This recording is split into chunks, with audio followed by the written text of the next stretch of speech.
Good afternoon, this is Henry Keane on UATV English, bringing hard truth in easy terms for the whole free world directly from Ukraine. Swedish eco-activist Greta Thunberg visited Ukraine. She joined the International Working Group on the Environmental Consequences of War and promised to involve representatives of the global environmental movement in the dialogue.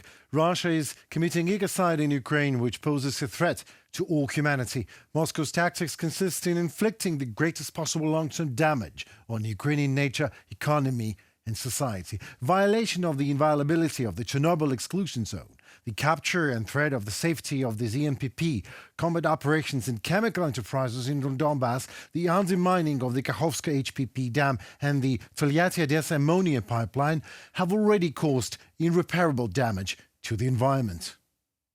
I do not think that the world reaction to this ecocide is sufficient. I don't think any reaction could be sufficient because these atrocities, they leave us at loss for words. I think it's hard to react to these things that are actually happening, especially for people who aren't experiencing it firsthand.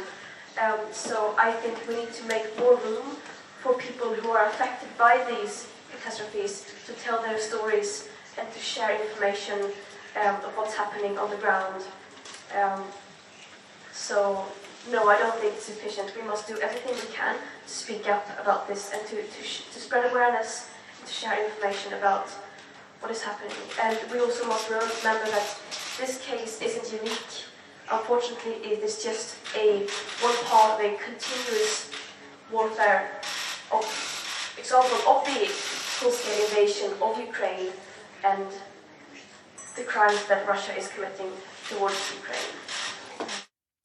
The threat of detonation by the occupiers of the Zaporizhzhia NPP is absolutely real and requires an immediate response from the world community. Environmental activists are a serious force in Europe. Therefore, the involvement of Greta Thunberg in the Ukrainian agenda is without any doubt a successful step of Ukrainian diplomacy.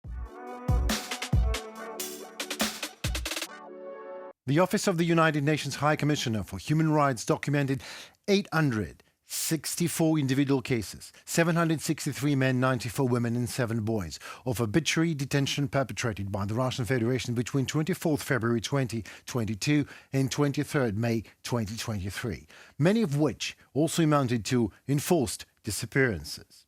Many individuals were detained during so-called filtration carried out by the Russian Federation in occupied territory, a process used to seek to identify possible affiliation with or support for the Ukrainian armed forces authorities and to collect information about residents in occupied territory. The Office of the United Nations High Commissioner for Human Rights documented the detention of 260 civilians, 209 men and 51 women by the Russian Federation based on the perceived political views or other legitimate exercise of freedom of expression.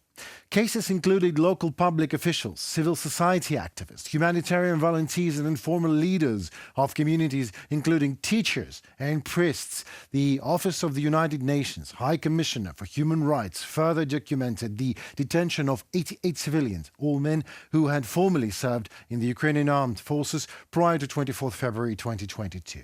Russian armed forces held conflict-related civilian detainees for periods ranging from several days to weeks or months, often incommunicado, in official places of detention. In 26% of these cases, the Russian Federation transferred detainees to other locations within occupied territory or deported them to the Russian Federation, contrary to prohibition against forcible transfers or deportations under OHCHR. Moreover, in many cases, Russian armed forces and occupying authorities neither acknowledged the detention nor disclosed information to relatives and lawyers for prolonged periods of time. This practice inflicted particularly on relatives and friends of detainees in desperate search for information. While being held incommunicado, conflict-related civilians detainees were often interrogated by members of Russian armed forces. In the cases documented by Office of the United Nations High Commissioner for Human Rights, more than 91% of civilians detainees held by the Russian Federation described subjection to torture and ill treatment, including sexual violence. In the documented cases, such treatment appeared to be carried out to force the victims to confess the provision of assistance to Ukrainian armed forces, to compel them to cooperate with the occupying authorities, or to intimidate those considered to hold pro-Ukrainian views. In many locations, the conditions of detentions were so dire that could themselves amount to ill treatment or, in some cases, torture under international law. In particular, the Office of the High Commissioner for Human Rights is gravely concerned by the summary execution of 77 civilians, 72 men and 5 women, while they were arbitrarily detained by the Russian Federation, and the further death of one detainee as a result of torture, inhuman detention conditions and or denial of necessary medical care. So much for Russian world, right? Ukraine is a key NATO partner working towards full membership in the alliance. The old philosophy of special partnership or in-depth cooperation as an alternative to membership has burned itself out today. Russian aggression is not an obstacle to start the process of Ukraine joining NATO. Putin's threats could not stop Finland from joining the alliance. Russia's temporary occupation of Ukrainian territories is not a reason for refusal to join NATO. After all, there is a historical precedent when Germany became a member of NATO in 1955, while never giving up on the desire to unify Germany, which took place in 1989. More than 24 NATO countries have already signed the declaration that Ukraine should be a member of the alliance. Kiev is counting on reaching the necessary consensus.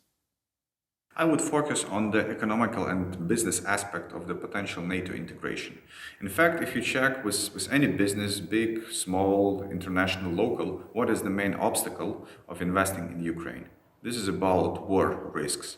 And these war risks, they cannot be covered with any type of insurance. Yes, perhaps some small projects, some dozens of millions, maybe hundreds of millions can be covered. But we are speaking about the big multi-dozens billions recovery of Ukraine. And this is not possible with the proper war risk guarantee.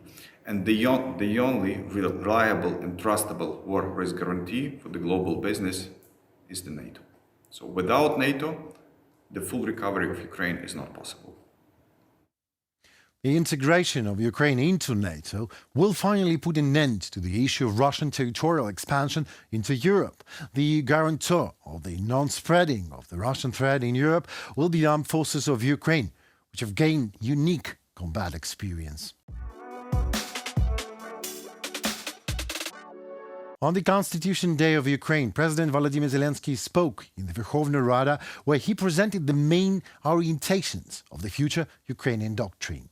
The philosophy of victory for Ukraine looks like restoration of the territorial integrity within internationally recognized borders, ensuring sovereignty and avoiding the imposition of foreign influences on the country's future. Ukraine will independently choose unions and alliances that will help the country realize its national interests and protect its values. Ukraine's accession to the NATO and EU will guarantee that the world will become safer and fairer. Ukraine respects the soldiers who defend the country. Veterans will have the opportunity to continue serving the country and receive the all necessary support, integration back into social and economic life. When we talk about Ukraine's victory in this war, the war for freedom and independence, we are talking concretely. The victory of Ukraine is the liberation from Russian occupation of our entire territory. We will not leave a single part of Ukraine to the enemy. The victory is the expulsion from the entire territory of all Russian military formations, mercenaries and militants, and the return of all our people who were taken as prisoners or forcibly deported to Russian territory. The victory is the restoration of the sovereignty of Ukraine within the internationally recognized state borders without any restrictions on the sovereign rights of Ukraine. The state commemorates the feat of Ukrainian defenders. Ukraine should become a country where corruption is simply impossible and the courts are honest. A 10-year transformation plan for the country is needed to achieve economic well-being. The old rules and institutions of global security which have failed to prevent conflicts must be revised. It was Henry Keane on UATV State Channel, bringing the hard truth in easy terms for the whole free world directly from Ukraine.